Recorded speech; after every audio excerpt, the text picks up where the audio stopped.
Hey, what's going on? It's Talk Tuesday on the Experience Point. Oh my I'm goodness. pretending like I didn't have a horrible day, and I'm covering it up with this voice to make it seem like I'm peppy and excited. I am excited, but I am going to be probably a bit low energy for a little bit. But I am joined here once again with the man, the myth, the legend, in a new location, which you are willing. If you are willing to disclose, I'd love to hear about Yeah, that. I can talk about that. I can definitely talk about that. Do you want that to be what we start off with? Yeah, I'm sure people are burning with questions as to why you are not sponsored by Lego anymore. So, yeah. Well, welcome again. Thank you for hanging out here as always, and I'm sure it'll be a good time, and I won't think about sad things. Yes, please tell me why you're not sponsored by. Why do you hate Lego, Josh? Actually, funny story. I actually just built a new Lego set with my daughter tonight. A likely story. I had a boxed Mario Lego set that I hadn't touched yet, and we were going to build it together.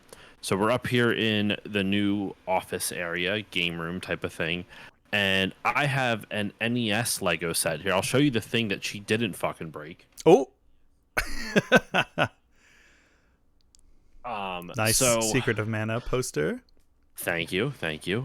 There's not a whole lot of decorations in here right now, so I figured this is the best I could do for the quick short notice. Yeah. But so when you get the NES Lego set, it comes with you build a little Lego NES. Yo, that's sick. That's pretty close to life size, That's right? incredibly close. I straight up thought you just had an NES up. So the crazy thing, this actually opens. Wow. And it's got like a fake little Mario Holy cartridge. crap. And it even's got like a little spring mechanism. It does, ready? It pops in just like the NES does. Do you have to blow into it? Yeah, that's what Now, the other cool thing about this little side piece, you see the point, I think you can see it on camera. I don't know. Yeah. You can take this off. Whoa, what? And it shows one of the levels. Oh my god, that is sick. Is the cool? Inside like a circuit board, or is it just like gray? No, it's mainly just kind of gray and whatnot. There's nothing really crazy fancy with it. That's still really cool. So the other half of it, let me put this back so I don't fucking break it. It's okay. You could blame it on her if you did. I know, right? Oh, fucking. So the other half of it is that it has like a little TV, and you build a little Lego TV, and they have these panels inside that you construct on like Lego, like almost like tank tracks, and there's a little crank, and you can crank the thing and it'll move the image across the screen, and it's got a little Mario Lego, like a flat Mario Lego piece with like a little like clear circular disc that it's mounted on top. So every time the circular disc hits one of the platforms, it automatically jumps up like Mario is jumping up. Oh, that's so clever.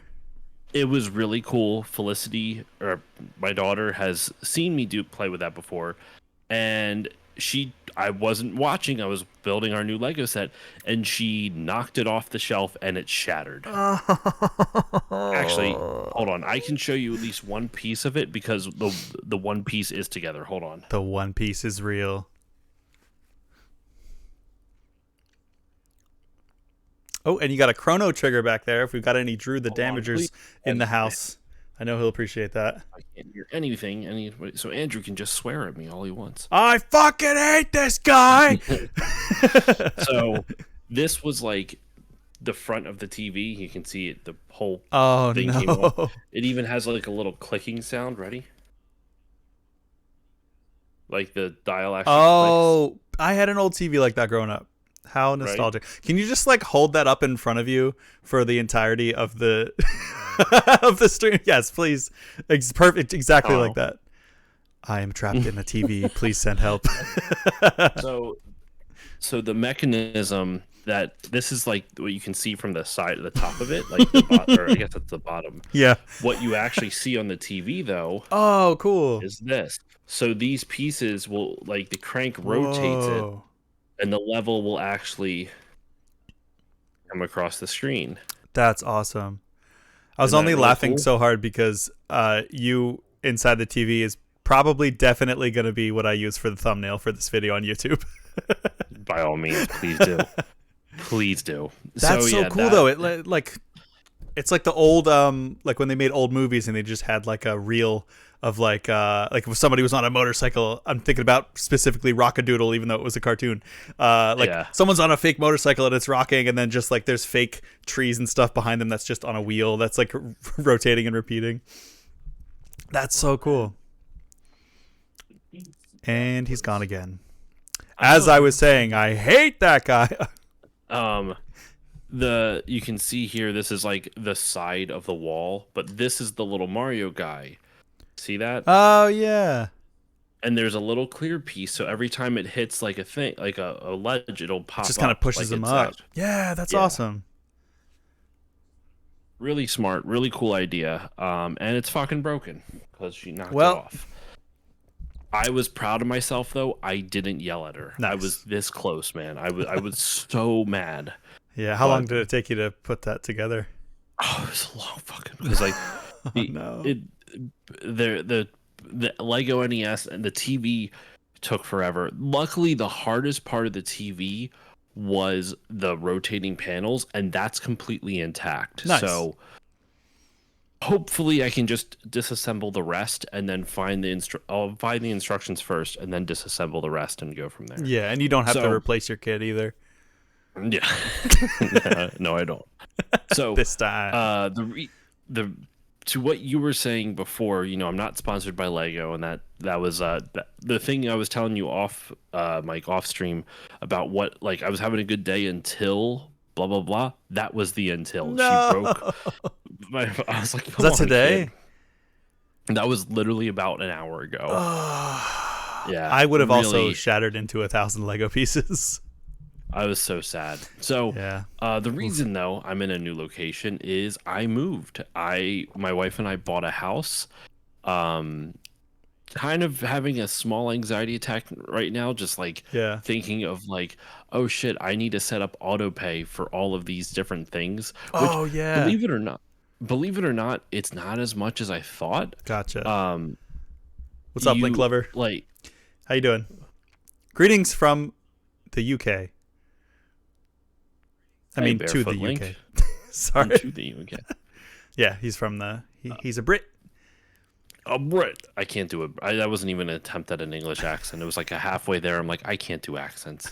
Anyway, so yes, moved to a new location, and actually the night that the week after we moved, it was like I was actually really depressed because like nothing was set up. I'm not used to this new location just yet. Yeah. And so I actually popped into your stream the one night, and Barefoot Link was in there too. Oh right. And honestly, just hanging out and just I was going to message you, like, just watching your stream helped me bring some normalcy back to my life. When the last 6 weeks have been a sprint. Got me about to cry on stream.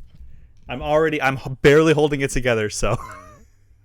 Well, so with the move, there's been some. We moved houses. It's a weird combination of, like, we have a larger area, but like a larger overall like floor space, but like our individual rooms are smaller upstairs. So my wife and I we downsized in terms of bedroom size. Felicity, my daughter's, I keep saying her name.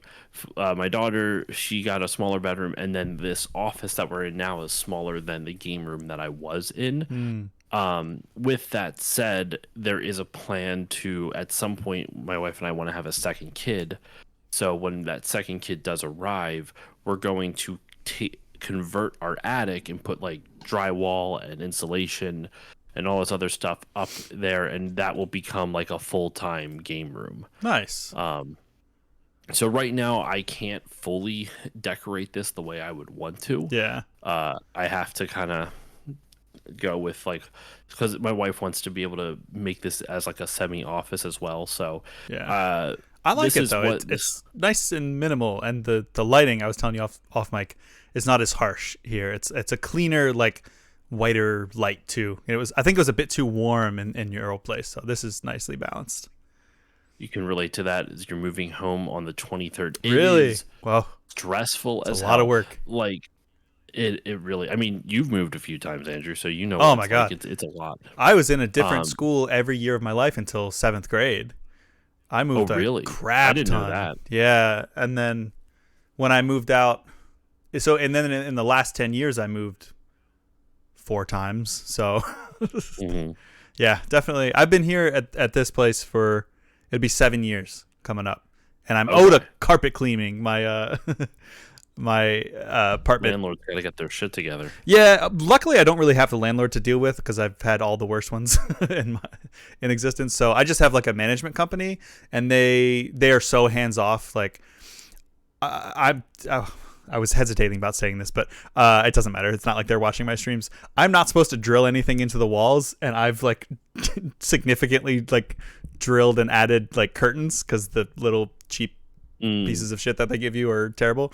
And they just came for inspection, and they've come twice since then, and they don't seem to mind as long as it's clean and I pay rent on time. So There you go. which 99% of the time I do. So Um. but yeah, I'm owed a carpet cleaning. They came and they were like, "Yeah, you're supposed to get one every 3 years." And I'm like, "Well, I've been here for 7 years and I've only gotten one, so I was supposed to get one 2 years ago or Well, last they year." better get their ass together. I know. Can't stand blinds, much prefer curtains. Absolutely.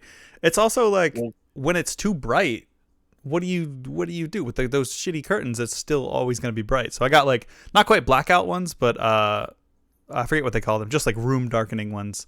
So We still need curtains or something in our new house because right now the windows are just bare. Like you can just see inside the whole house, ooh, and these lights are bright. So it's like we've hung up towels in the bathroom. So at least that's the room that you at yeah. least need covered.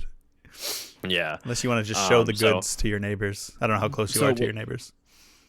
We've only met 2 out of the 3 so far. Actually, 2 out of the 4. I don't know if we're gonna meet the people who live behind us, but Yeah, I the meant new house is- proximity. Yeah. Well, the new house is awesome. We are noticing now that we've lived here for a week that this was a quicker flip than it appeared on the surface. Nice. Like the heat. Well, that's not good. The heating isn't that great. Like I was mentioning to you off mic. Oh, a quicker flip like that they sold it to you. Yeah. Oh people, no. Yeah, the people's. The Lame. fridge that came with it was a piece of shit. Luckily, we had one already, so we didn't have to buy one. We moved one from the old house to the new place. Yeah. It installed, did that on moving weekend.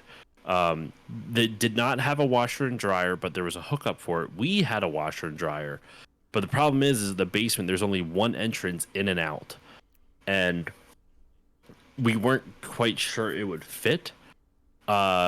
We were able to get the washer and dryer down, but the hallway from the top of the basement steps down, like the hallway of the stairwell, is like torn to hell because at one point the washer was suspended in midair because it was so tight it was just squeezed into the wall. Oh, dude, it was bad. We got it down though. We got them down, and we have done loads of laundry, so we're Nice. good. That's a victory in and of itself. Link Lover. Yeah, that's really smart to have the things you can take on and off, especially because you work nights. That's absurd. I don't know how one of my really good friends is also an overnight nurse, and I'm like, dude, I don't know how you do it.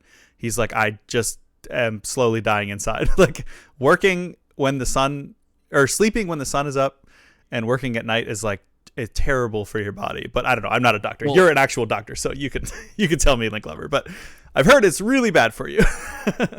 I don't know if this is true or not. This is probably anecdotal. I heard somewhere that some people are built for that, and that's why, like Whoa. if you go back, like like I'm talking like a century ago, it wasn't uncommon to have people sleep in like 2, 4, or 5 hour stretches. So you would like go to bed at one point in time, you'd wake up at midnight, and then you would go back to bed for another like 4 or 5 hours I've or heard something about like that. Like it's supposed to be good for your brain activity to do that and to not to like break up your sleep. I also, Yeah. anecdotally, onto your anecdote, that's really good for if you're trying to intentionally lucid dream. It's good to split up your dreaming like that. I got really into lucid dreaming when I was in my early 20s. So yeah, bumped the mic. So we moved. That's why I haven't been on a Talk Tuesday for 2 weeks, because it's been like a 6 week sprint between Yeah. getting the loan approved, between all the logistics of moving, between we had a yard sale this past weekend, um, and just trying to sell a whole bunch of stuff, and Yeah. it's just been so stressful, so chaotic. And I'm finally starting to feel like my old self again. Now, though, Nice. we have to like my wife has to find my wife has to find a new job though, because her Right. current gig is starting to wind down. Um, but we're gonna be okay. We should have we should be good on finances, thankfully. Hmm. Uh, so that's good. And then I have to finish setting up like just auto pay for electric, for the mortgage, which our first mortgage payment isn't due until December 1st. So like Huh. we don't have to pay. The last bit of rent we paid was to our previous landlord, which is my mother-in-law, and it was even half a month's pay at that. She only charges half, and so we Nice. paid that at the end of September, so we don't owe any rent or mortgage until December 1st. That's cool. Can like Mhm. breathe for a little bit till then. It's very handy. You basically get a month free, because part of the closing costs was that. But so I've heard it's from caveman times. You'd have some members of the clan who would instinctively be active at night to keep watch or whatever. Don't really know too much about it though, and none of my family are like me. Quite the opposite, really. Okay, That's good if you hate your family. that's true. I'm like, Hopefully cool. you I'd be don't like, hate your yes, family, though. more reasons to not have to deal with my family. No, I am close with a small number of my family, but the rest I could take him or leave him.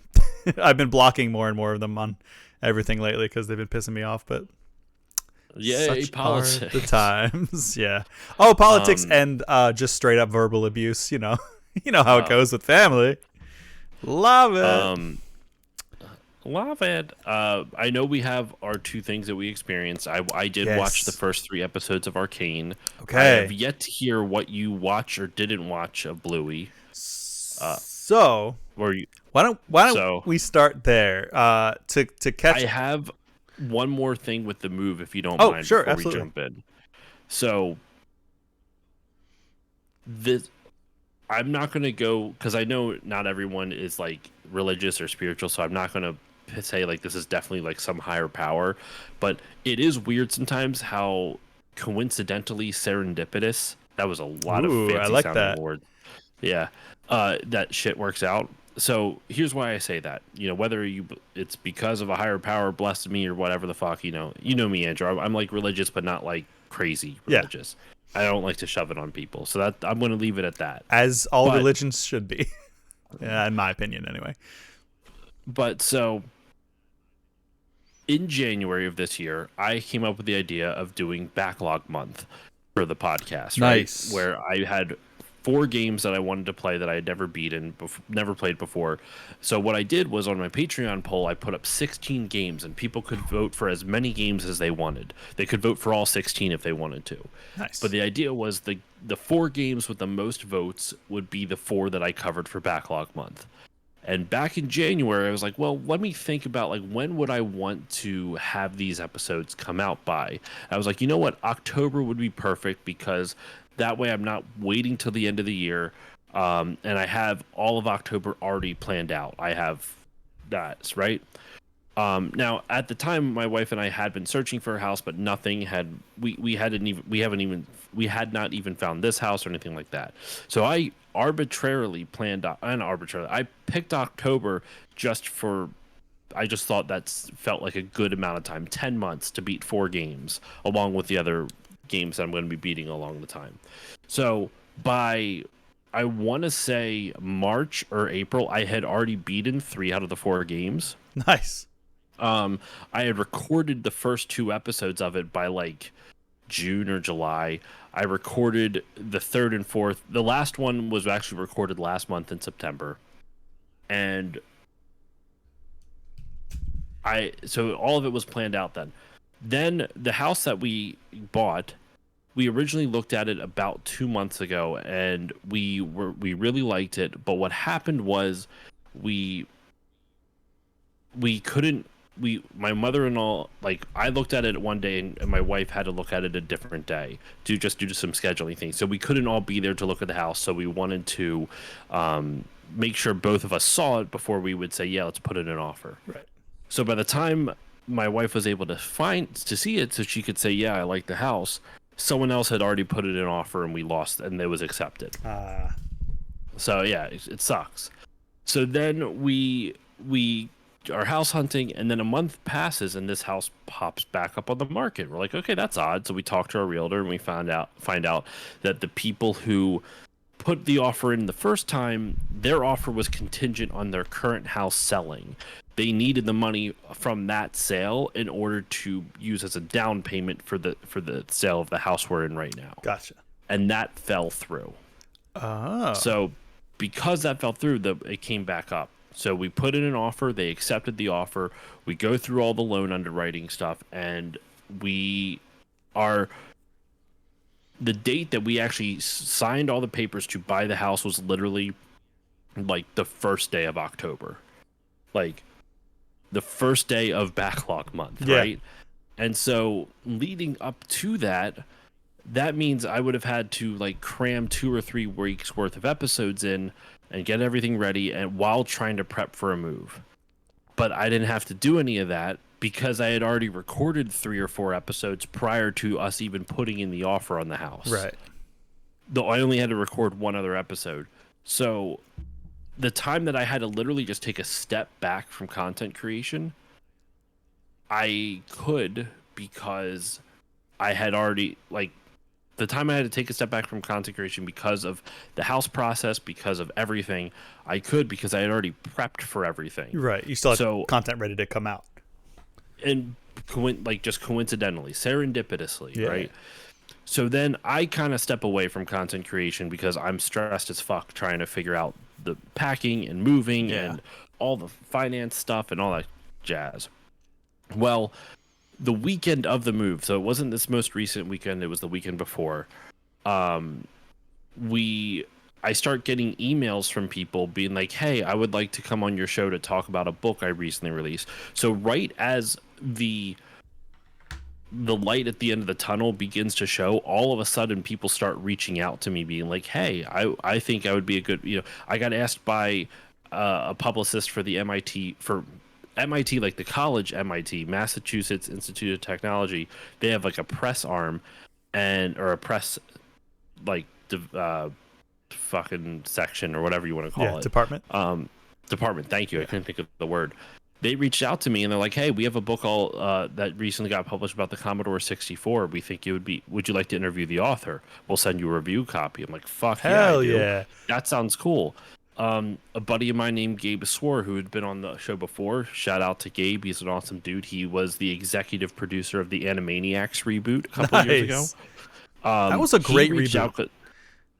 It was really good. He reached out to me because he's been developing indie games on his own, and he has a new game coming out, and he was wondering if he could come on to promote it. I'm like, absolutely, dude. Like, he's given me his time for my own I shouldn't say like he's being selfish, but for my bullshit. So I would love to be able to help him promote his work. Yeah. So all of that happens. I have to step away, but all the content's already planned because arbitrarily back in January, I'm like, yeah, let's fucking do that. And then right when I'm starting to like get a little semblance of sanity back, Even though the week in between the move and the yard sale was still just as stressful. I start getting contacted by multiple people asking for different guest spots, and Nice. everything just seemed to like I was able to pare down at the perfect time and then ramp back up at the perfect time, all Yeah. through just sheer serendipity, just pure luck. So whether you attribute it to a higher power or if you just want to go with the universe is on my side, it was surreal how it worked out. Yeah, that's incredible. That's awesome, man. Well, congrats on it. MIT is not nothing. Like, that's incredible. I'm still waiting on the book to be delivered, but I did get a digital copy from them that I'm going to read in a little bit. But Nice. that episode won't be out until like December, so I got plenty of time. But yeah, Nice. sorry for the long-winded story. No, I that's all just right. think That's really since we're cool. talking about the move, it's just crazy, dude. Like I can't believe how lucky that all worked out. But yeah, that's the end of my moving stories. I'm all good. But yeah, I moved, new location, still getting all set up. In fact, what you can't see is like there's a whole room behind the camera straight ahead that you can't see. That's like basically empty. But I got this, and so we're good to go. You're doing the dang thing. And I am happy for you because I know on and off mic how much you've talked about, like how much stressful that was. So I'm sure you're finally just excited to just be like, oh my God. And then it all comes together. My daughter breaks my goddamn Lego TV set. Yeah, this is what I get. Ain't that just the way? Ain't that a bee? Well, I know before this I was saying maybe we could talk about the main course, so to speak, but I have a couple of like smaller things I could maybe just like we could quickly just go through and then get into the meat and potatoes, so to speak. I don't have a whole lot, which is good because I think the main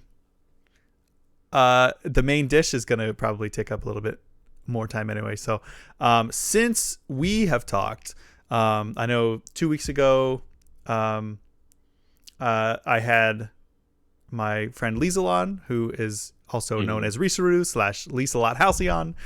She is a goose.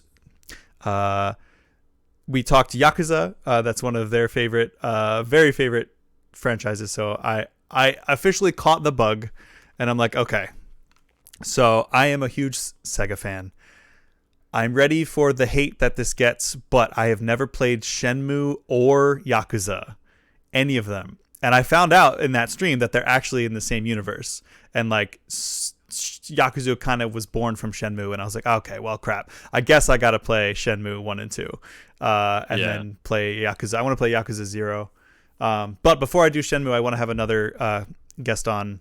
I don't know if I can call him friends since we just met at a convention and we talk online sometimes. But an acquaintance of mine named James, who is like one of the only persons besides myself who loves Mortal Kombat as much as I do.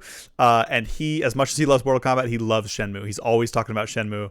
So I was like, I got to have him on to do an experience share and just have him just be like, I just want to be like, go, gush, just like tell me about why you love this thing. Which you and I still have to do our Kevin Smith episode. The Kevin Smith one, yeah. Especially since he's got a new movie out. Which is good. We talked about it a couple weeks ago. Yeah, the 4:30 movie. Mm-hmm. Yes, and then last week, I think last week was just like it was just me and Palisa. She came on, and I was just like, "Oh, tell me your like nerd experience of growing up and things that you liked and games and anime and movies." And so that was pretty cool. Just kind of a chill filler episode. In that there wasn't a main focus. And then this week now we can talk about the one of the things that I experienced that was really cool, which was I saw Transformers 1, which I don't know if you know like what that's that reaction. Or no, I don't.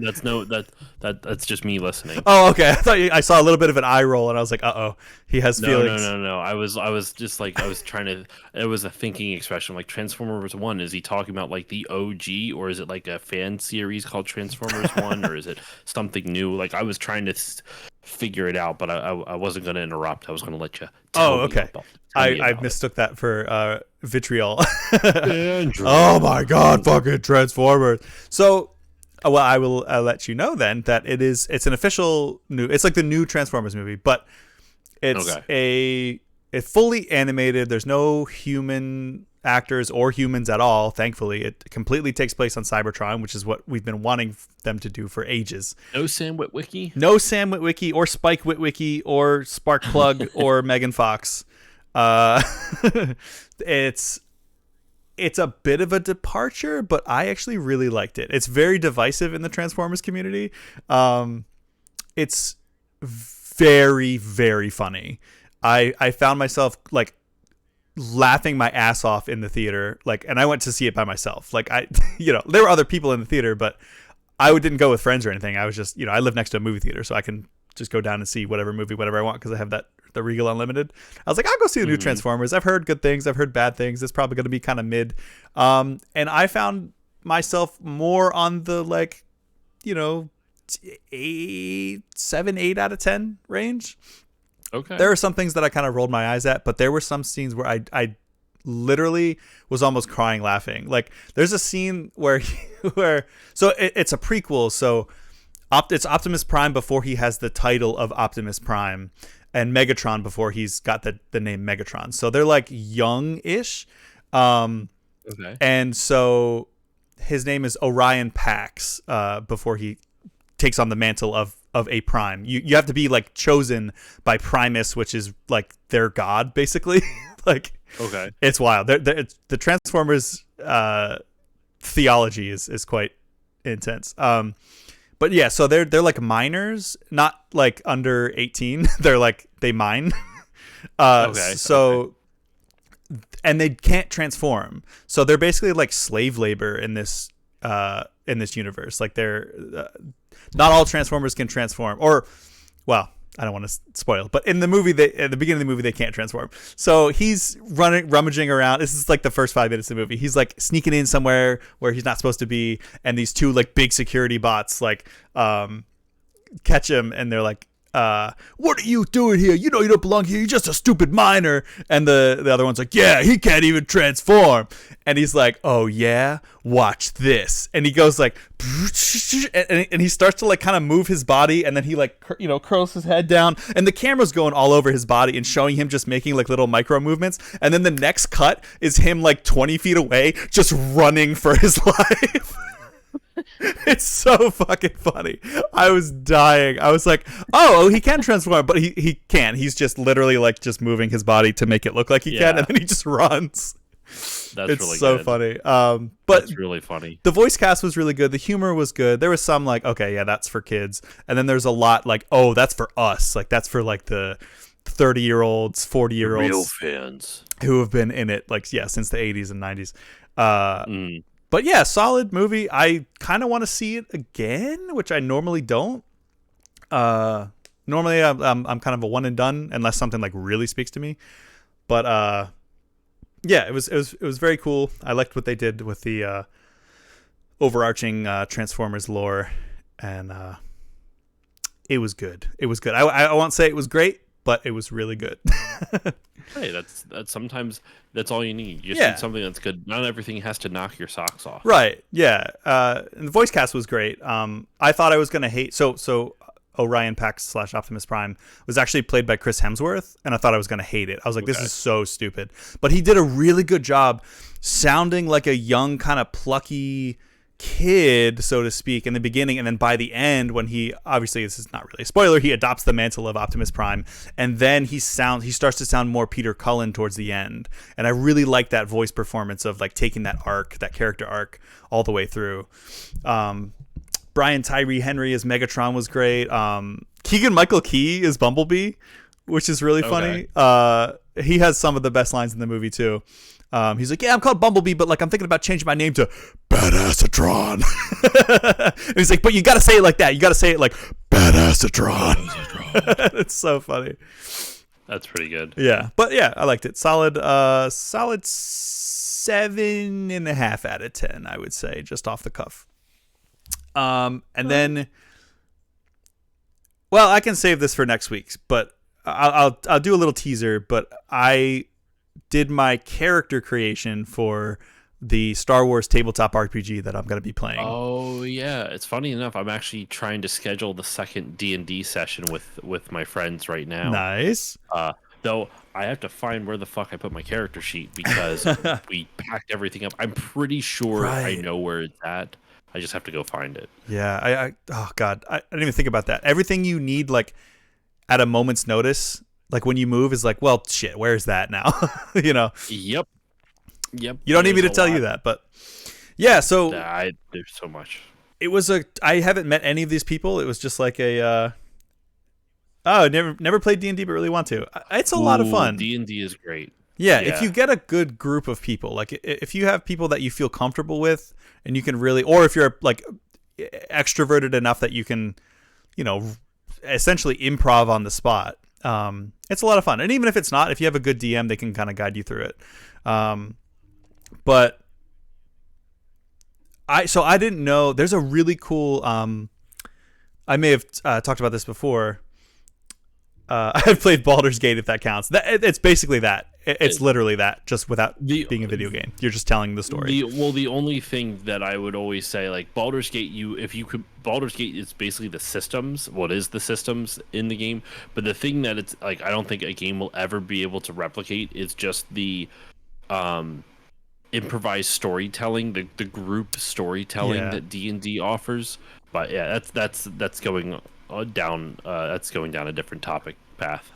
Yeah, and you're right. It's nothing will ever, unless we get to a world, which may be coming, where some kind of AI can generate anything on the spot and put it into like a functioning video game. Nothing's gonna top just telling stories with your friends. At least I might have a head start on the mechanics. Yeah, for sure. So about skill checks and all the things of the game itself. And the rest of it, that's the hard part, honestly. That's the part that I always struggle with, because I'm like, wait, so do I get a 2D? Wait, what is it? Is 6 plus, and I add what? Like, that always takes me out of it. But like, I can improv and mess around just fine. So if you know that part, that's to me the hard part. 8D2. Yeah. You mean just flip the coin 8 times. Just flip a coin 8 times, yeah. A D1. D1. D1. Oh, what is that? You just always win. It's always a 1. I don't understand. Yeah. But yeah, there's a really cool tabletop arcade, like nerd lounge, not arcade, like tabletop, like nerd lounge in my city. And people go and like, it's actually like, it's like a dry bar. Like they have drinks and stuff, but they're all non-alcoholic. Like it's a safe space for like if you're sober. It's like very like it's run by like LGBT. Like it's straight up like safe space TM. Like they were like, we want to make this, because like being a nerd is cooler than it used to be, but it's definitely not. It's still, you're still a minority, so like they're like, we want it to be as much of a safe place as possible for our, the LGBT community, or any marginalized group, really. It's a really cool spot. I'm quite shy in my nature, so I think that holds me back. Yeah, you just have to find the right group. Then it definitely helps if you're with a group of friends, because then you don't feel the need to like you don't have that extra added anxiety of like having to meet new people and present yourself in any specific way type of thing. Yeah, I was nervous about that too. I was like, oh man, I wish I was just playing with my friends who like Star Wars. But something that kind of hit me was like, I don't know any of these people, so I don't have any, like they don't have a notion of me in their mind. So it's kind of up to me now to, if I want to come off as more, confident than I actually am, you kind of have the chance to do that. And I'm definitely doing that through my character. If you're able to come off as more confident than you actually are, maybe you've always been that confident and you just didn't realize it.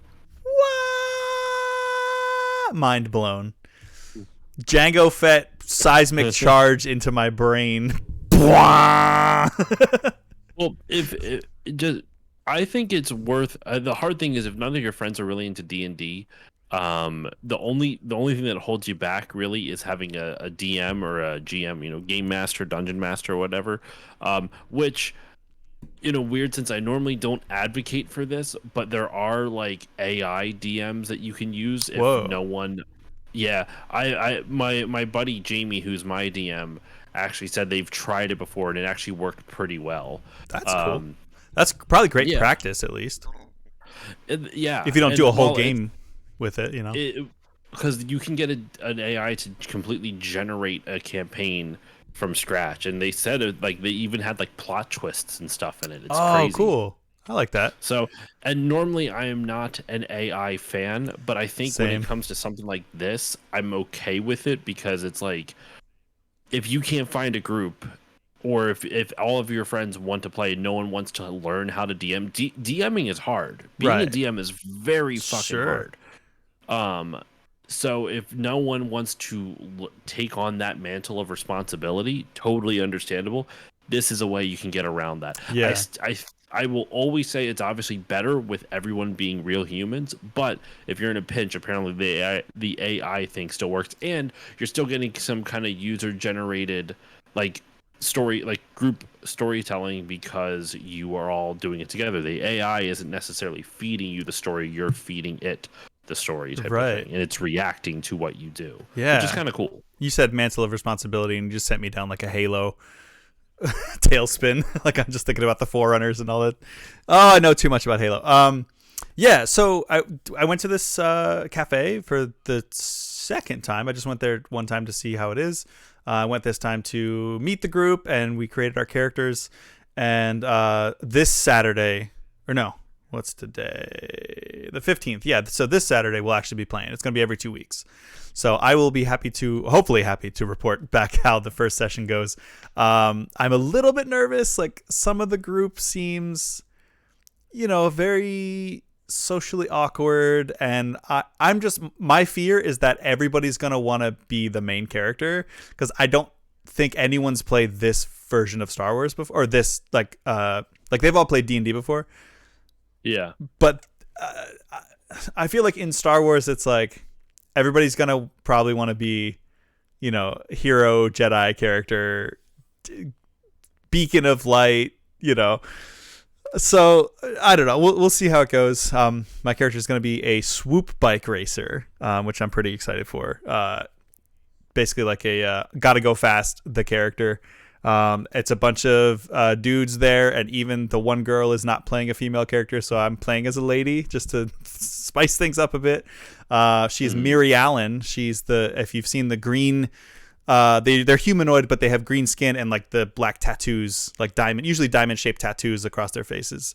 I don't know how deep your Star Wars knowledge goes, but I have been done with Star Wars and Marvel for the same reasons for a very long time. damn. All right. Well, that's a hot pot. We'll just keep the lid on for now. No, I'm not mad at it. I just don't. I have no strong emotions one way or another. I don't think they're overrated. I don't think they're underrated. I'm just kind of tired of them. They just are to me. So I just have no strong emotions. So That's you're fair. not going to get me on a rant. I'm just going to be like, it's just not really my thing anymore. Yeah, they just kind of exist. I definitely feel that with Marvel. I'm so burned out on Marvel stuff. Yeah. Star Wars, not as much as Marvel. I'm 100% to the point where it's almost like, well, fuck them. Yeah. But with Star Wars, it's just kind of like I like it, but it depends on my mood. Marvel is almost like on principle at this point. I don't care anymore. Yeah. But with Star Wars, it depends on my mood. And Barefoot says I went to a board game cafe meetup once, played a game called Fury of Dracula, which was pretty cool. I've never heard of that. Neither have I. Marvel for me, I pretty much don't care about anything until they do X-Men.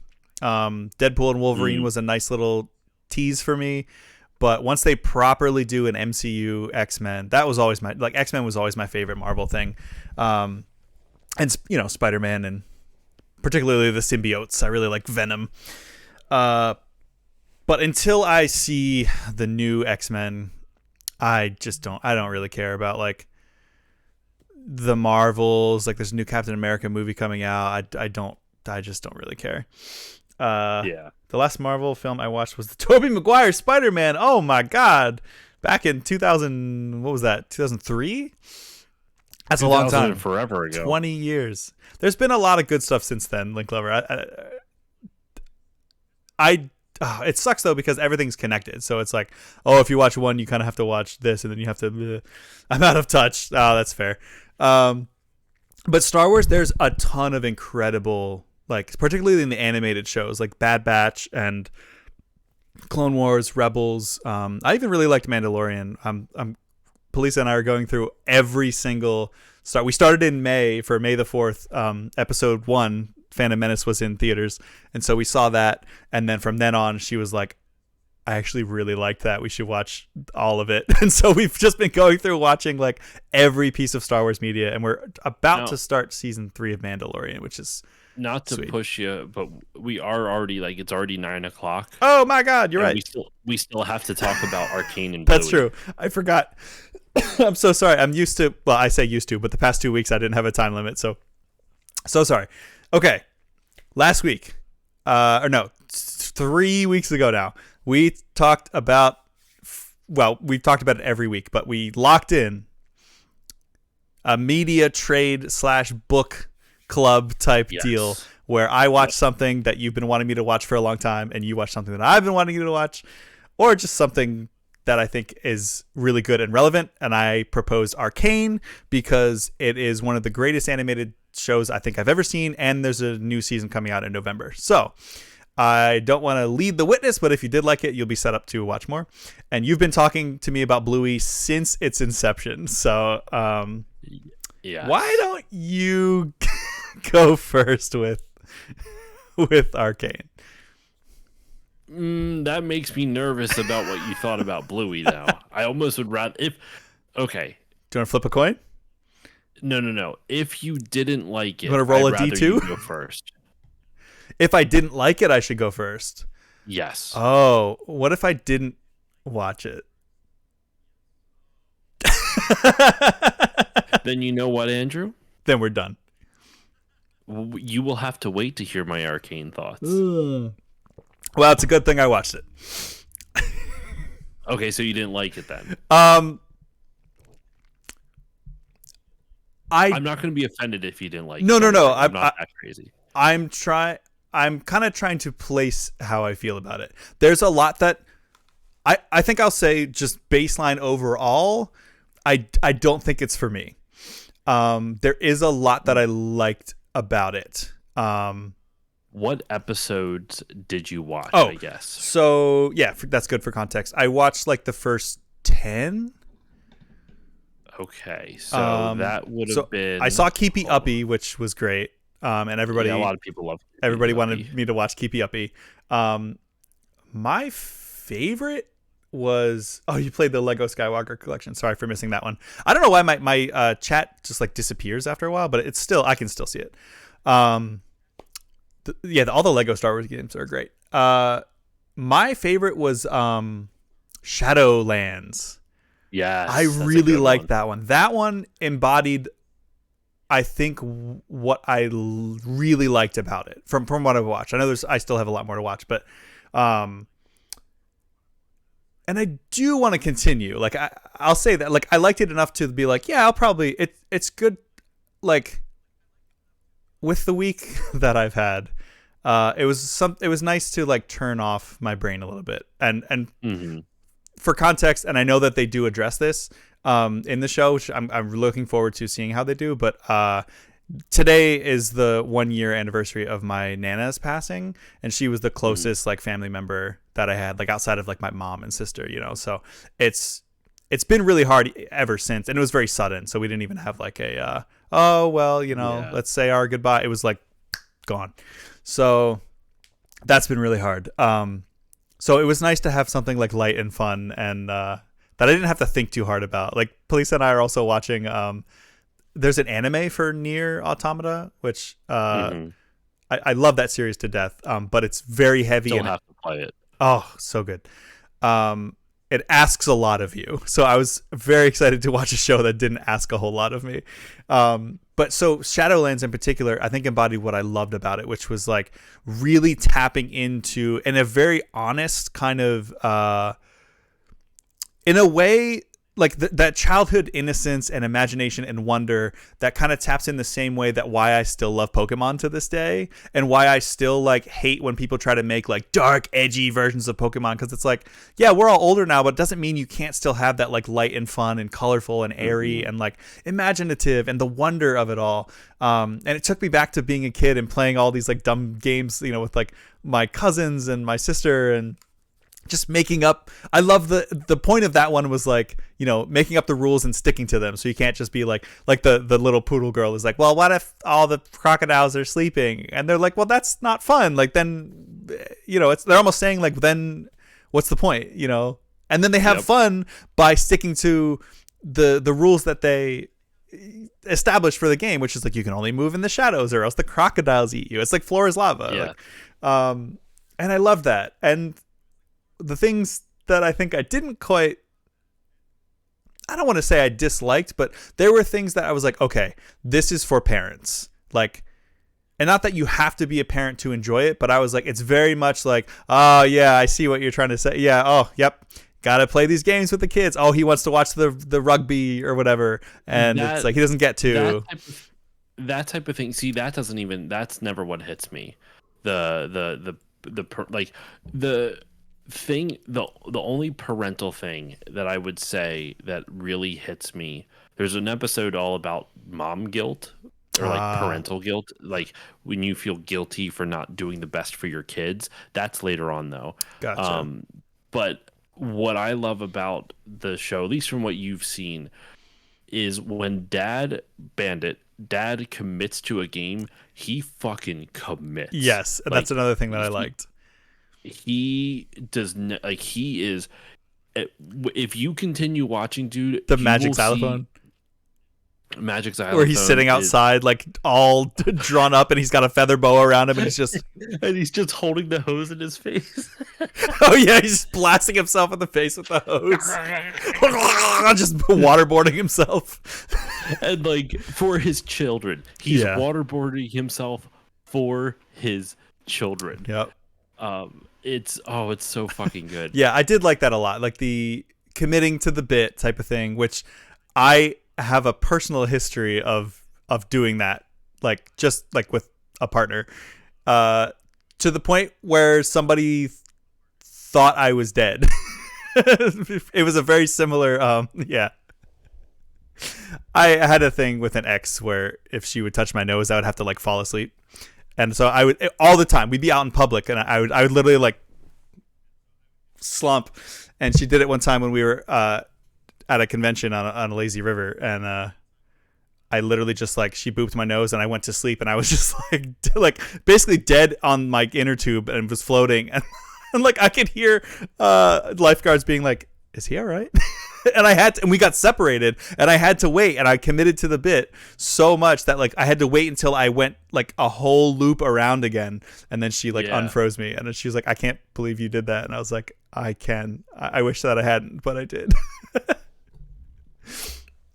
Anyway, but the kids also really commit. And this is where I'm like, it's a bit frustrating because, at least from what I've seen, it's like, yes, the kids commit to the bit, and he can like kind of turn it on them, and it's like, granted, remember, I'm not a parent, but I'm like, this is enjoyable, but I'm like, how often are the kids actually going to be like following the rules and not like, no, I don't want to do that, I don't want to do this anymore? And it's like, okay, you're not showing like the really, really hard parts. You're showing all like the really good parts, and you're not showing the parts where they're like shitting themselves and screaming out in public, and you see, you're not getting any sleep.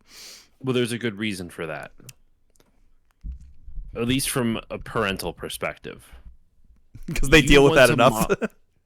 No, you want to model the behavior that you want to model the behavior that you want to see in your children. Yeah. So if you're presenting them with a show that's geared towards children, that's all about children misbehaving, they are going to model their behavior off the children misbehaving. Yeah. So there's kind of a reason why kids shows are so wholesome and so like non-realistic in that sense, because you want to have them because when kids play, they're going to try to mimic what they Right. see. So if they are mimicking shitty role models, they're going to act shitty. Yeah.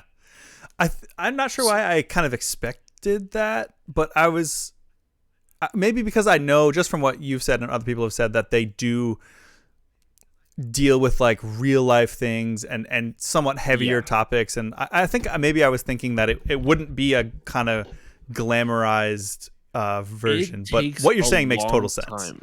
It takes a long time in the show before, like, so I'm looking at the episode list. I don't know if it's exactly what it is on Disney Plus. I think Disney Plus might have a slightly different order, but like the first episode that I can see that, like, let me see here.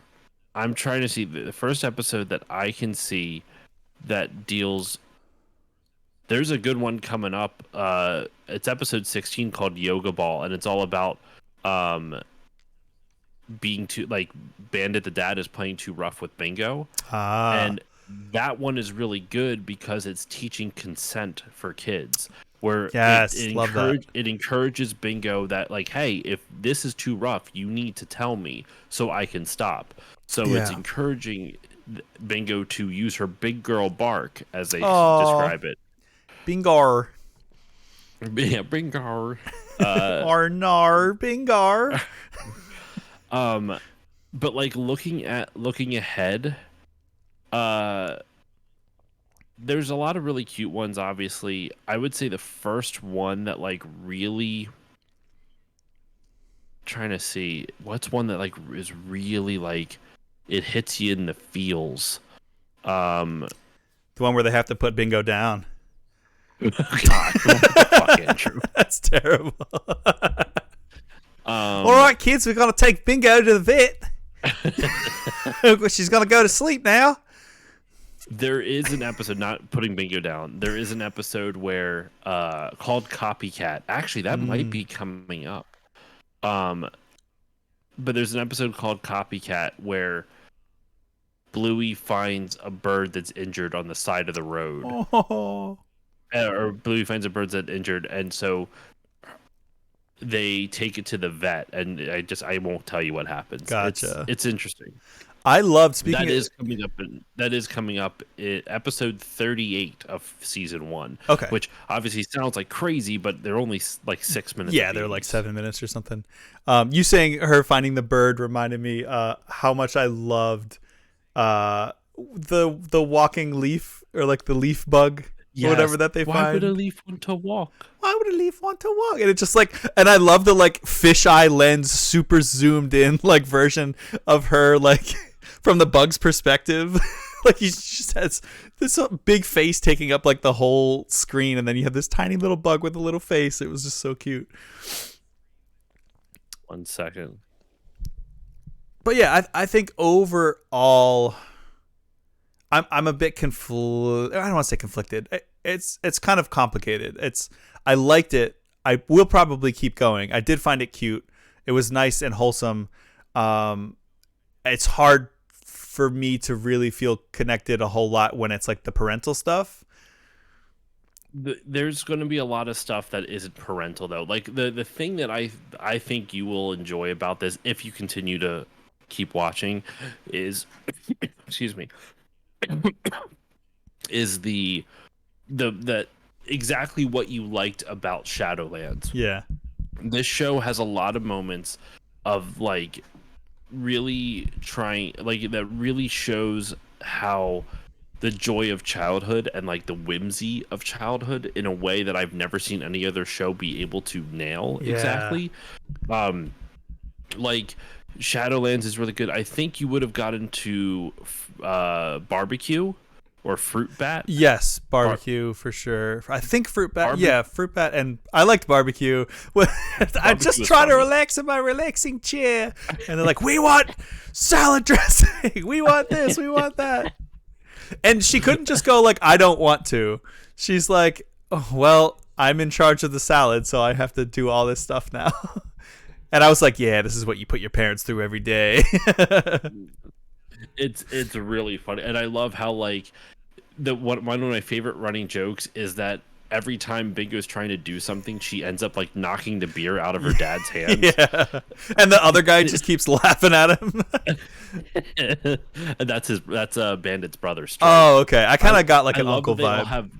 they all have dog names. There's Bandit, Stripe, Chili. Though the oldest brother is Rad, or Rad for short. His full Rad. name is Radley. Oh, I like that. Is he rad? He's got beautiful hair. Let me Okay, tell you. that's pretty rad. He's pretty rad. Nice. But no, like the first there may be a couple episodes that surprise you in terms of the getting into feels. I would say the first one that like, and it's much later in season 1. There's an episode called Grannies, which doesn't get you in the feels, but it's one of the ones that I legitimately like laughed out loud at, like Nice. not just chuckled, but like legitimately laughed at. And then the very next episode after that is an episode called The Creek, which I think you'll like for the same reasons as Shadowlands. Nice. Cool. But I like the little wiener yeah. dog kid. He's like, I can't Snickers. run. Look at my little stubby legs. I love Snickers. Snickers. That was it. Yeah. I'm actually okay. I'm pretty, considering you only watched the first 10, and none of the first 10 are like anything that's like gonna knock your socks off. Like they're like, honestly, your reaction to the first 10 is about what I was expecting for what those are. Okay. Where it's kind of like, this is cute. I'm not quite sure what to, like. It's enjoyable, but it's not like anything to write home about. That's how like the first few Blueys were for me, and then it's like the first season is cute. It as the first season goes on, and then you get into like the second and third, and they get more and more. Like for example, the first episode of season 2 is called Dance Mode. Okay. Or it might be different on Disney Plus. I think Hammer Barn is the first one on Disney. Anyway, there's an episode called Dance Mode in season 2, and that one is really, I don't know if you'll resonate with. I feel like you would based off stuff you've told me before, but it's all about how the family is out on like, running errands. They're at like a restaurant or something like that, and Bingo is down underneath the table picking something up, and Dad asks like, "Oh, is Bingo done with her food?" And Mom goes, "Yeah, I think she's finished with it." And he goes, "Awesome!" So he eats the last French fry or the chip. Yeah. And she comes up, she's like, "Hey, who ate my chip?" And they're like, "Oh, we're sorry, we thought you were done." And she's like, "I was saving that, Chippy." Oh. Like really sad and heartbreaking. And the whole episode is all about how people keep making decisions for Bingo. They will ask her, is it okay if we do this? And she says, and they you learn it at the end of the episode, and Mom goes, "Bingo, is your outside voice saying yes when your inside voice really saying no?" Oh, that's awesome. Mm-hmm. Teach the kids about autonomy. Uh-huh. Ah, I love that. Dude, I'm telling you, they have the first couple the first like season is a lot of very cute, kind of playful, but as the episodes go on, like I'm just looking at like some of the other ones later on, what is it? Oh man, when you see Rug Island, I think that's gonna make you cry. Rug Island. I cry at everything, so it probably will. It's gonna make you cry, I think. Yeah, there's like, I cried there's at an the first episode- Sonic movie last night. We watched Sonic the But Hedgehog. that's last night. different. That's different. I get that. There's an episode called Army about this like Jack Russell name. Oh my gosh, why I can't think of his name. His name is Jack, and Nice. that episode is all about a kid dealing with ADHD Oh. and how he can't sit still and he can't listen to rules well, and he's frustrated because he doesn't know why he can't listen well. And so the teacher Calypso at the preschool has him play with a red, not a Kelpie, that's like a mystical thing, a red, I forget the dog breed, but his name is Rusty, and his dad's in the army, and so Rusty likes to play army. And so he's helping by giving Jack like orders and commands. It's giving Jack more like a structure than he's used to. and all of a sudden he starts to be able to remember things, and that's kind of how it's a really cute Huh. episode. That's cool until you start to forget the structure. Like, Yes. I haven't been Uh, like officially diagnosed, but my therapist said I do exhibit traits from ADHD. So I believe it because every single time I download a to-do list app on my phone, I plug everything in. I have a perfectly structured out thing. It works for a couple days, and then I just ignore the the notifications, and it's like it doesn't exist. It just is gone. I hate it. I'm noticing I'm starting to. I don't know if I have it, but I'm noticing there. I may have some tinges of it as well. Yeah. I'm Just with like I'll tell a story, then it goes off on 1,000 different tangents and stuff like Oh that. God, same. And I know I mentioned Sonic before, but I'm in a major Sonic hyperfixation right now, and so that makes me think, well, maybe I'm on the spectrum. Who knows? Like, I genuinely have no idea. It could be any number of. I don't know what my flavor of neurodivergent is, but I know it's something. I know it's not vanilla. Um, that just makes me think everyone's neurodivergent because almost every person unless maybe everyone I talk to is neurodivergent because maybe I'm also a little neuro spicy. We can. I love that term, the neurospicy. Well, we can smell our own, so we tend to form groups. Right. But yeah, for the sake of time, I am cool with moving on to your portion. Oh, yeah. I know you got a stream. Well, I don't know if I'm going to get to it. We'll see. Okay. Well, for the sake of time, either way, I'm sure you're tired from the move. Dude. I know. It was. Oh my god. Anyway, so yes, I did watch the first 3 episodes of Arcane. Cool. Beautiful animation. Yes. Beautiful animation. It's like a painting. Every frame is a painting. Great YouTube channel. Yes, it is. I love their Scott Pilgrim video. So I sense a however coming. What? Sorry? I was going to say I sense a however coming. No, actually. Oh, okay, I cool. loved it. Nice. I loved it. The only howevers I can even think of are just like I don't feel like watching it right now, and that's not like a criticism of it. It's just I really liked it so much. So when I finished episode 3, I watched episode 3. I want to say Sunday night, maybe. I think that's when I did. Yeah, either that or Sunday or Monday night. No, it was Sunday because I didn't watch it last night. It was Sunday night. Watched it Sunday night, and the spoilers for those who have not seen any of Arcane, just in case. I was completely blown away by the with Powder and Vi, how they got separated at the end. Like the Powder's so desperately trying to help, and then what happens when she blows up. I was so close to crying, dude. I was like, I felt so bad for her, and I loved the reaction of it where Vi is just like, she is so beside herself because she's like, she has stood up for Powder every step of the way for all of her klutz mistakes. Yeah. And when she says you did this, oh. And the thing is, like, she's not wrong. She didn't mean to. But and you can see how that twists Powder. Like, you can see that start to break something in her, and it's just heartbreaking.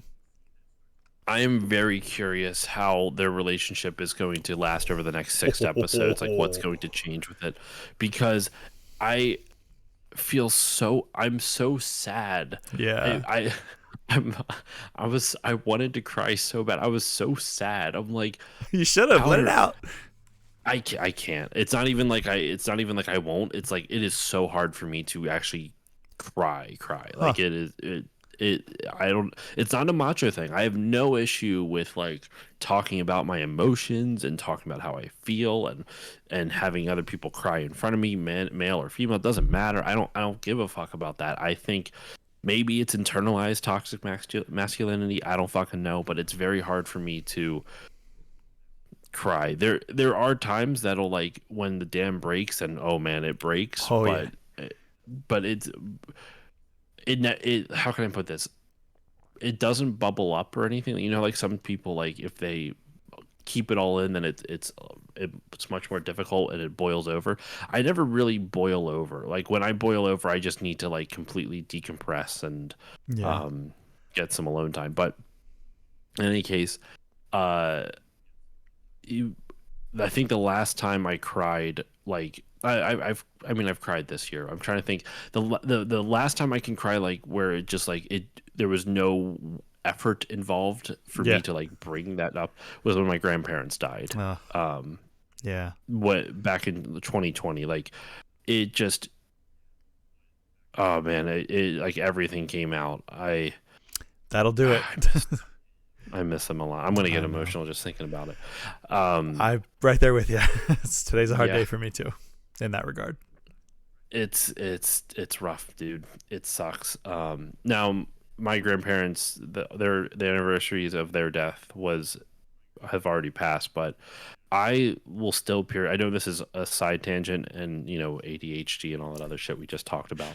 Um, I periodically will go to their obituary pages just to look at them and read Oh, yeah. the stuff. Yeah, I've done that. it's Especially with my grief isn't pop up. linear.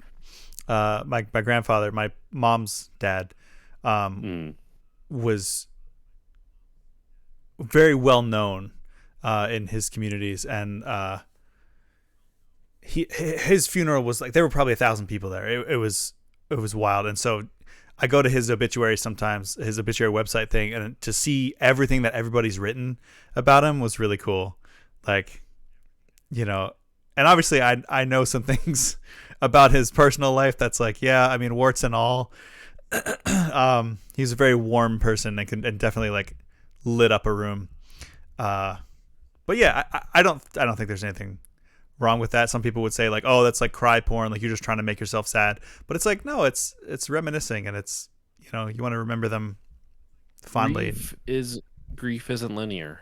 For You sure. will grieve in different ways and in different methods, and it's my wife heard this somewhere, and I really like it. I think I've said it to you before as well, where like grief is like a box, and inside the box there is a ball and a button. And every time the ball's rattling around inside the box, every time the ball hits that button, you feel that pain. Yeah. And you might have tons and tons of boxes, depending on what you're grieving. You have a box for a death, this death in the family, or a box for this tragedy that happened to you, or something like that, right? And they all kind of work together in some weird way too. But when the event happens, whatever it may be, in this instance, we're talking about our grandparents passing away. In the moments and weeks and months after that, that ball is big, it is heavy, and it is always hitting that button. It is Yeah. slamming Just right it's into wedged it. up against it, just constantly on. Yes. And as time goes on, that ball shrinks and it doesn't weigh as much, but it doesn't actually ever completely go away. Yeah. So you will be rattling around life, and things, different stimuli will come into. Like, I wasn't thinking about my grandparents about that before we were chatting at all. Think about them, and all of a sudden, ball's tapping that box. Yeah. It's not hitting it like it was 4 years ago, but it's still But hitting it's it. still boop boop boop boop. Yep. Yeah. And I think it's a really good description of how grief kind of works, Yeah. at least for me, where it doesn't go away. Random things will pop in and you'll be sad again over something. And that's just how it is. That's how it is. And we, as much as we kind of chat on new Marvel content, there is a line from WandaVision that I always think of, and it's one of the deepest lines of any piece of media I ever heard, and it's what is grief if not love persevering? And I found that really beautiful, and that gets me through when that button is pressed.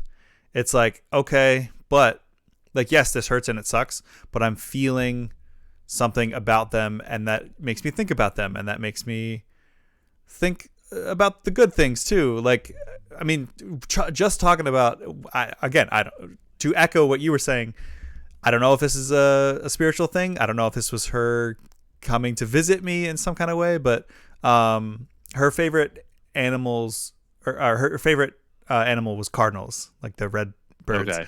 And when she passed, I felt like I saw them all the time. And then Oh my god! And then, well, so I'll tell you what happened today. Today's the year anniversary of her passing, and uh, I walked into town to get some groceries and just to clear my mind and just to do something and get out of the house. And I was thinking about her, and then I looked up. I walk the same walk every time, and I never noticed this. And somebody had this little flower patch in their front yard, and it had like a little wind chime with a red cardinal on it. And I was like, okay, universe. Okay. Or no, or maybe that was her. I was like, oh, Nana. And to like even double down on that, right after she passed, I was playing Spiritfarer, which right away, that's Oh my god, dude. that's a tearjerker without that. Yeah, I mean, I've never played it, but I know what it's about. And like, ferrying people to the afterlife, and you're, oh god, Yeah, that's just, wow, and the creator, like the main character is like a mirror of the creator. Like all the people that you meet are like actual people that she knew, whether they're family or friends or people in the hospital that she worked at. So it's already very visceral and intense. But so when I beat it, the last one that I had on the boat was this little bird, and she's a little old lady, and she's not a red bird, or she's not a cardinal, but she is like a white bird, and she has like a red scarf. And when you meet her, she talks about like, oh yeah, my husband David, and that was her husband's name. And I was like, whoa. And then she talks about her life and all this stuff, and whew, the character's name in the game is Beverly, and that's her name too. So I was that's freaky. I immediately, like, tears just pouring out. Yeah. Just like the hot tears. Like I wasn't even sobbing. I was just like tears. Ghibli, like big fat tears crying. Oh my God. It was so cathartic too. And the whole game is about letting people go, like into the afterlife. And so it was very difficult, but very healing for me and for accepting, because it was, like I said, it was sudden, accepting that in her. And even I start to think about like my mom, she's almost 60, which I know isn't old, but she's having health problems. She had a heart attack last year. That could have been it. Like, and so being faced with all these things, like it genuinely helped me like start to think about these things, because I know you don't want to, but you kind of have to. And Yep. Anyway, yeah. Long now we started talking about no, it's okay. Cartoon Honestly, dogs, and now we're talking about death. I don't think I'm going to stream tonight, so don't worry about how Okay. I like. In all honesty, it's 9:30 now. I'm getting tired. Yeah. Yeah. So don't worry about the tangent. But it was appropriate. It was. Courtney hates that I use this term. It was apropos. I don't know why she hates that I use that. It's. She's like, why can't you just say, oh, whatever? Fuck it. I'm going to use whatever I want. It's apropos. It's connected to our conversation. Right. Yeah, it was wild though. I was like, oh, okay. So she's a bird. She has red in her character design. Her name's Beverly. That's her name. Her husband's name was David. That's her. Like, I was like, holy. Okay. All right. Universe. Yep. I see. I get it. I know. I have to let her go. But yeah, very, very poignant. Yeah. But anyway, well, and to bring it back to Arcane. Yes. Sorry. Because we were talking about like just what things that get you to cry. Grief. That's how we got off of that tangent. Grief. Yeah. Man, I wanted to cry with Powder and Vi. With Powder's bomb killing all the members of Vi's crew. Yeah. Obviously, why can't I think of the dude's name? The big buff dude who had like the metal fists. Or whatever. Vander. How he uses that special thing to like save them and ends up getting killed in the process. And his connection with Silco too. Like they very much parallel. You see more of it later, but they parallel Powder and Vi a lot. Powder. Like, he's like, you were my brother, and then she was like, this is my sister. Like, it's so heartbreaking, but so compelling. the way they do the animation of like Powder's ugly cry, it makes it more heart-wrenching. It's not just that she's crying, Yeah. it's that she's losing her sanity at the same time. Yes. Yeah, and to Like that there's note, I yeah. can't stand when like there's almost a kind of romanticizing of mental illness in some media that I'm seeing today, particularly with like Harley Quinn is the first thing that comes to mind. Like I think about the first Suicide Squad and she's like, haha, I'm so crazy. Oh my God. That the voices in my head are telling me to kill you. Ha ha ha. LOL. Bleh, wacky girl. Yeah. And it's like, okay, no. When you see how it manifests in what you've seen and especially later, her loss, her lapse of like her psychosis and the break of reality that she has from this event and how it manifests on in her mind and on screen for you as a viewer is incredible. It's so visceral. Like it's a show that definitely asks a lot of you emotionally. Like I totally get you not wanting to watch more right now because you don't think you could emotionally handle it. That's 100% valid. I probably could, but I will be watching more of it. I can tell you that right now. Yeah. It's very, very, very good. The like everything I enjoyed every single bit of it. I was gonna break up the episodes like one a night. I watched the first episode, and then when I went to watch the second one, which was a different night, I watched the first episode, then went to bed like a couple nights ago, and then I watched the second one Sunday night. I'm like, what time is it? Ah, fuck it, I'll watch the last one. You're like, I gotta watch the next one. Yeah, that was pretty much it. I was like, I like this a lot. I will go through it and I'll watch the third one. So yeah, nice. I enjoyed it, man. I really enjoyed it. I enjoyed my time with it. I really hope you continue to watch Bluey. Yeah, I think I will.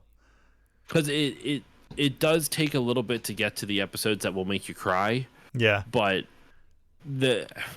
how can I put this? All the episodes that make you cry, it's like it's not a happy cry, but it's a wholesome cry, if that makes sense. Yeah. That's like some of the episodes will make you cry. It's like, oh, that's so sweet. Like the one, yeah, I don't want to say it. I don't even want to say it. I don't want to spoil anything for you. That's fair.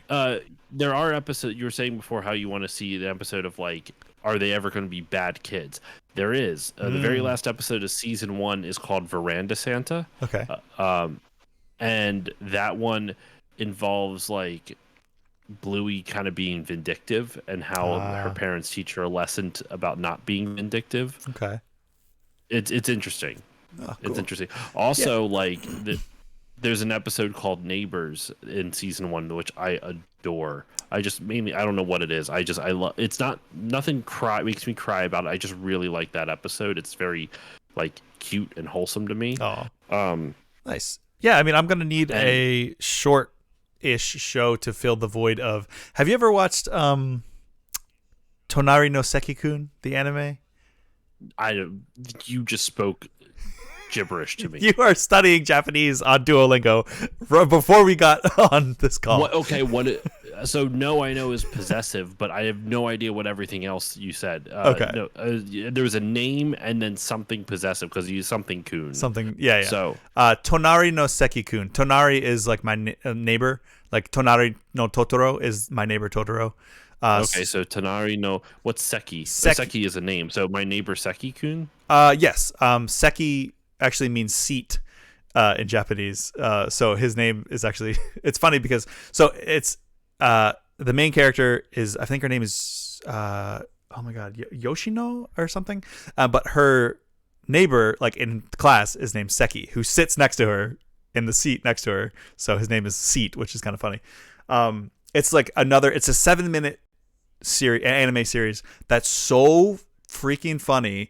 And it's all about how they sit in the very back of the class, in the back corner. And so the whole thing is Yoshino, or I forget if that's her name, but I'm just going to call her Yoshino for now, trying to study and him just doing ridiculous shit. Like the one episode or the one I just watched, he's like, he is wearing glasses all of a sudden. She's like, I never noticed him wearing glasses. And then he just like, he pulls up a little mirror and then he starts pulling up like more and more like sets of eyeglasses, and he's just sitting there trying on like different pairs of glasses to like see how he looks, and he never speaks, which is so funny. And he's trying on different glasses, and she's like, "Oh my god, what are you doing? You're so distracting." And she can't focus, and then she always inevitably gets invested in what he's doing, and she's like, "No, not those. You look like an idiot in those." And he'll go to like grab another one, and she'll be like, and he'll like move his hand to the next one. And it's so funny. Or he's doing like magic to her, like card tricks and stuff, and she's trying to like, he'll do a little trick, and he'll be like, eh, eh, like waiting for a reaction, and she's like, I'm not going to respond. I'm not.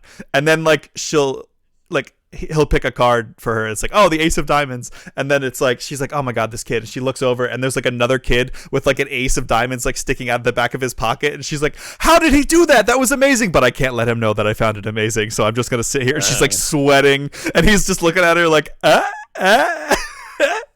It's hilarious. That's good. But the whole time is the whole thing is just him wasting time in class and never getting caught for it, and she just gets more and more invested.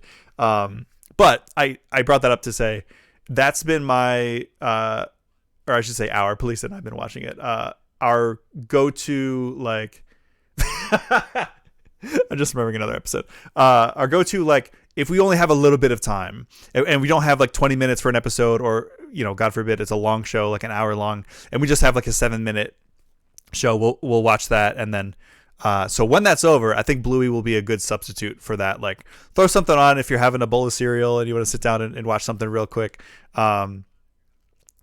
So yeah. I was gonna say, if you want to watch the next 10 Bluey episodes, I'll watch the next 3 Arcane. Ooh. I think that's fair. Yeah. Yeah, we can part of me was like maybe we do different media, but I'm cool with just continuing until at least I think there's more watch time of Bluey than there is Arcane, so I'm at least down to keep watching it until you're done the first season. If you watch the first 30 episodes of Bluey, because the way I'm figuring it, there's 9 episodes in Arcane, so if that's equivalent to if it's 10 episodes for every 3 of 10 episodes of Bluey for every 3 of Arcane, even though 10 episodes of Bluey is technically only a little over an hour. And yeah. Wait, hold on. It's like 70 minutes. So yeah, hour and 10. That's a pretty fair, because each episode I essentially watch an extra like 5 Blueys essentially, because it's like basically 10 Blueys is equivalent to 2 episodes of Arcane. That's fine though. I don't know why I was even being that hyper specific with math, but you should get up to the episodes that some of the ones that I mentioned that are really funny and cute. Okay. None of the big emotional ones, but on the list coming up would be the one I mentioned about like using your big girl bark and stuff like that. I like that. Yeah, there's a lot, dude. There's so many good episodes that that have like stuff like that. It's so great to hear that they're putting such a focus on a child's autonomy and consent and all that, because God, do we need to raise our kids better in that aspect. Mm-hmm. Well, you have a voice and it matters. With my daughter, if every night before bed I ask her, "Hey, can I give you a hug and a kiss?" Aww. And she always says yes, but if she says no, I go, "Okay, that's fine." Yeah. And then I leave. If I'm still feeling a little emotional, I might kiss my hand and put it on top of her head. Aww. But just so that she knows, like, if she doesn't want a hug or she doesn't want this, she doesn't have to do it. Yeah. It's not from anyone, even you. Her consent matters more than what I want. Yeah, I love that. That's what I'm hoping. That's what we're trying to do. Yeah, we'll see if we. But it's anyway. So, sorry, what? I was just gonna say it's unfortunately not as common as you would like it to be in the world of parenting. So, props to you for that. Know what? If you want another reason to watch Bluey, by the way. When there was a big event at the end of season 3 where instead of a 7-minute episode there was a big 30-minute episode. Ooh. And it's just called The Sign. And parents across the spectrum of Bluey fandom bawled. Like it has one of the most emotional moments I've ever experienced in a kids cartoon. Whoa. Um, I'm looking at Wikipedia right now. Put in perspective. So it airs in Australia, right? We get it on Disney Plus here, but it actually airs on television.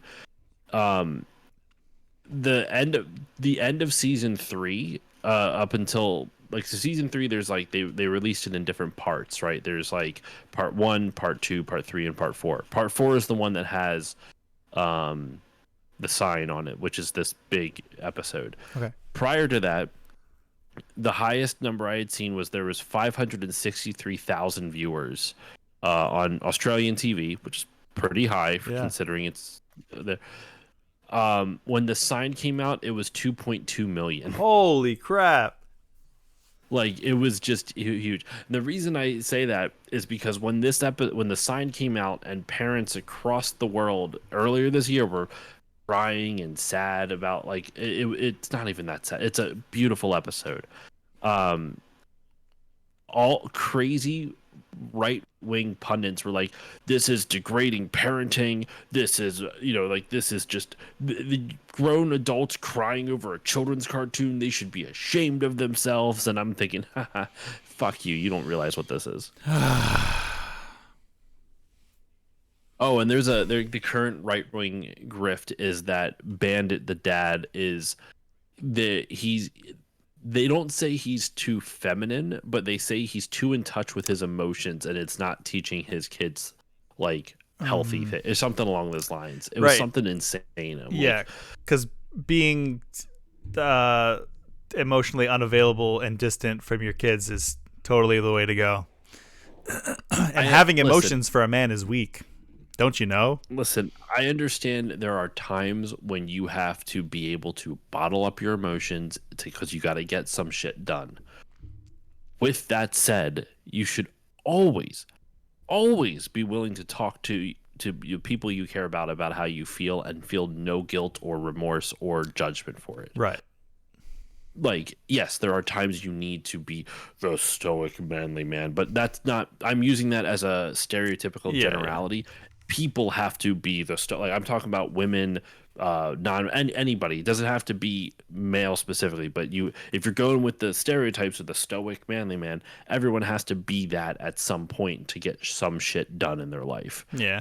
It's not specific. Anyway, I don't know where I'm going with this anymore. Bluey's awesome. Fucking watch it. Yeah. And fuck right-wingers who try to say, like, having emotions is weakness, or being in touch with your emotions is any kind of negative. Like, it's wild, dude. I have to laugh about it, because if not, I will just rage and just want to peel my face off. Speaking of, I'm just realizing now, maybe it's OCD that I have, because your screen is coming down ever so slightly out of your frame, and it's driving me nuts. Is it? Wait. It's how I have you set up in is that better? No, it's sunk on my down. End. Okay. I have you, like, behind a little frame. Let me see now. All right, fixed. Oh my god, there is a MAGA version of Bluey called Chip Chilla. Ew. I didn't even know this existed. Chip Chilla beats his wife. Chip Chilla. It's made by the Daily Wire. Of course it is. Of course it is.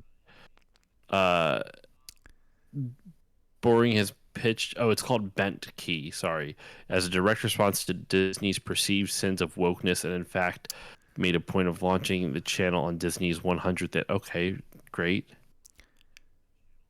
The company seems to think America is systemically. It is, but okay. Literally, how did we get founded as a nation? How are we still running this country? But the action in Bluey is driven primarily by children's imagination. Bluey and Bingo put the parents through the paces, making them pretend to be on an island. Yeah, blah, blah, blah. When uh basically, so when the games begin, mom and dad are entirely at the bidding of the children. Okay. Chipchilla, conversely, it's the parents, specifically dad. Uh, of course, Rob Schneider is playing the dad. Okay, who Ew. who drive the action because the kids in Chipchilla are being homeschooled, of course.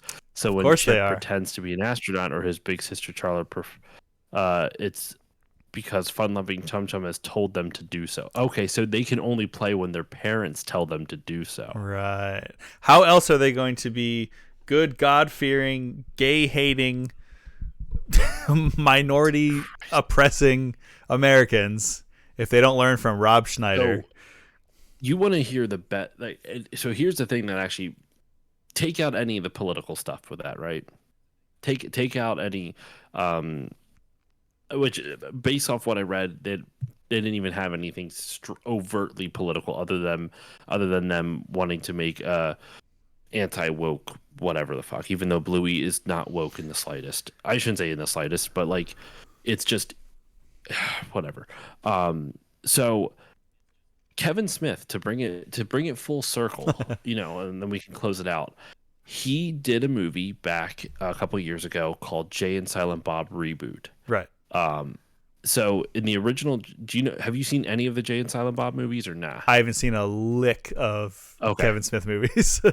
So in 2001, there's a movie called Jay and Silent Bob Strike Back, and it's all about how they in the fictional View Askew universe that Kevin Smith created, Jay and Silent Bob they're obviously people in the universe, and comic book creators use their likenesses to create a fictional series called Blunt Man and Chronic. Okay, I've heard of that. Yes, so it's all in the fictional universe, like this. It's like this kind of alternate reality of our world. Well, in Jay and Silent Bob Strike Back, even though Stan Lee is in it. Yeah. Well, so in Jay and Silent Bob Strike Back, they find out a movie is being made based off of Blunt Man and Chronic. Okay. And they want to go to Hollywood to stop it because they saw people shit talking them on the internet, and they don't want people to shit talk them on the internet. So it's a road trip movie of them going to Hollywood to stop it. Okay. So in 2019, Kevin Smith reprises that same premise, Jay and Silent Bob Reboot, and called Jay and Silent Bob Reboot, and it's all about how Jay and Silent Bob find out there's a reboot of the original Blunt Man and Chronic movie being made, so they have to take a cross-country road trip to go stop it from being made. Oh, okay, so it's not a reboot of the universe. It's a reboot of it's a meta joke. Gotcha. It's like because everything is is him rebooted. Commenting. It's a sequel. It's a reboot and it's a remake, kind of all in one. Okay. It's really, really funny. Well, one of the plot points in that movie is that Jason Mewes, or the character version of Jay, finds out he actually has a kid. And one of the lines that Kevin Smith says, and I think this is like really, I don't think this is talked about enough in parental circles, or with parents in general. He says this in the movie, and I really like this. When you become a parent, you are no longer the main character. Whoa. You're now the supporting cast. Your kids are the main character. Everything you do is to let them be the main character. And I really like that. Like, doesn't mean you're not an individual, doesn't mean you don't have your own wants and desires, just like a supporting character would. But you are there to support the main character, and your kids are that. I can respect that while also separating it from myself, because that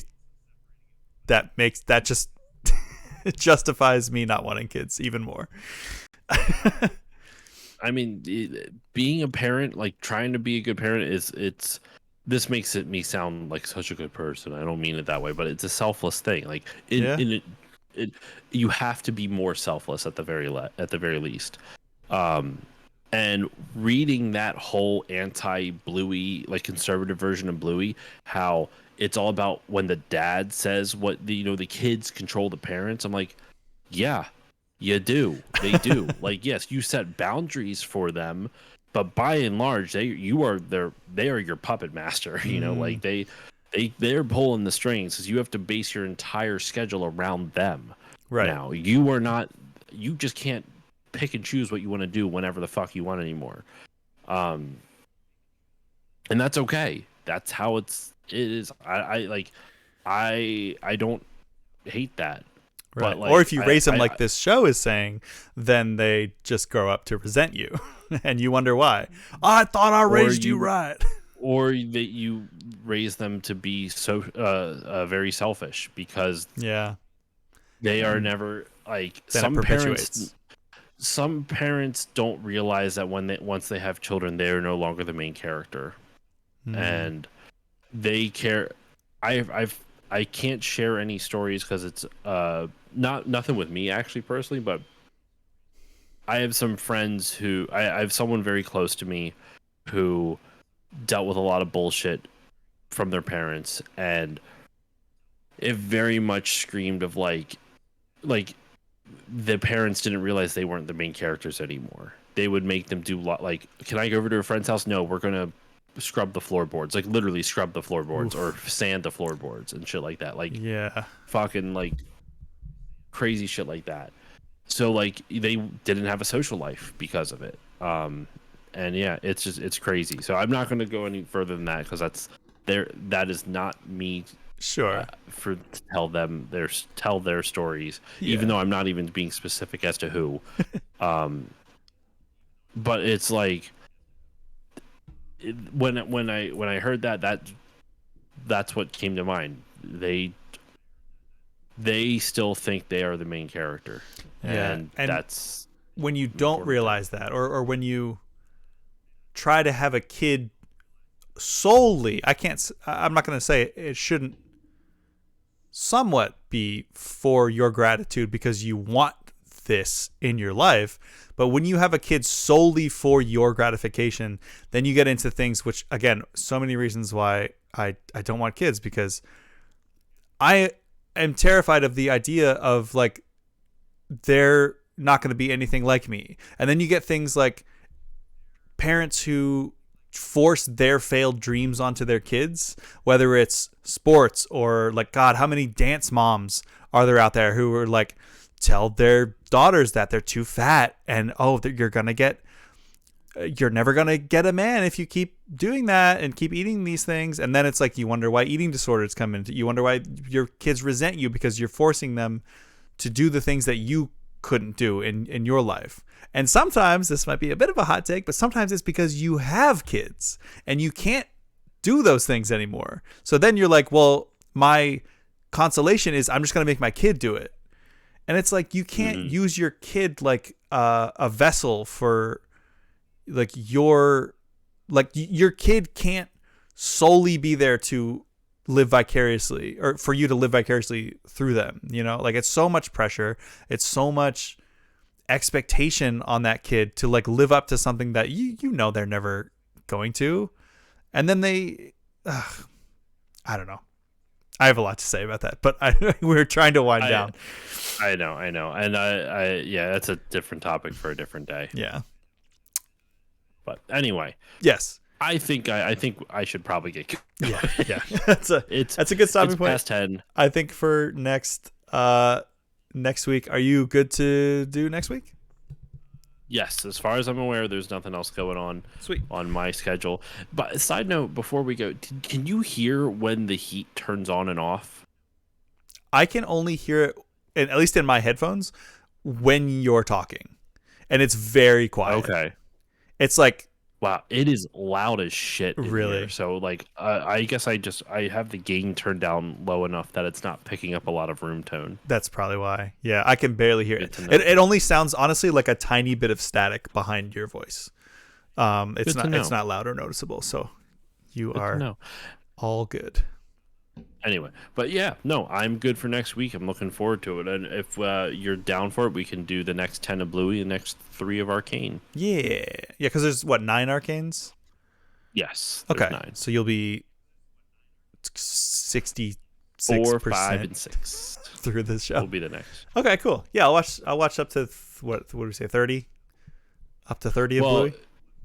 Well, it'd be up to 20 for next week. Okay. Unless you want to go all the way up to 30 for it, if you really like it. We'll see. We'll see how the next 10 go. So up to 20. Yeah. Okay, cool. Sounds good. We will reconvene then.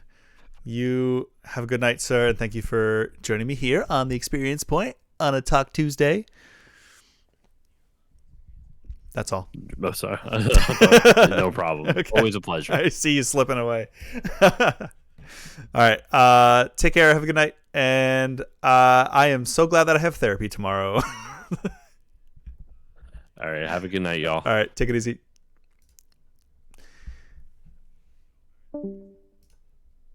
All right. That is going to do it for me as well. Link Lover, if you are still there, I appreciate you hanging out and chatting with us. Always a pleasure. I will be back to Zelda probably Monday. I was thinking of making up for missing it last night. I apologize. I always hate missing a stream when I have it scheduled. I was just really not feeling well last night. But now that my insides are supposedly staying firmly inside my body where they belong, and my organs aren't trying to escape, I can get back to Zelda. Maybe I'll do tomorrow as a wildcard Wednesday. I'll play Zelda to make up for Monday, and I will make Link go barefoot just for you, my friend. All right. I am going to see if anyone is available to raid with my little 3 viewers here. See if anyone's streaming.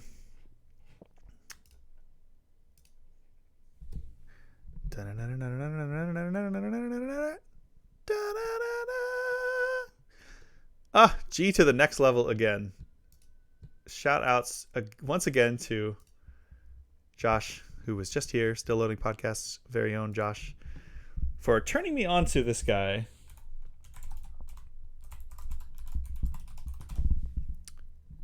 He is even bigger of a Sega fan than myself. And I like his content a lot. So we're going to head over there. And in the meantime, I will bid you all adieu.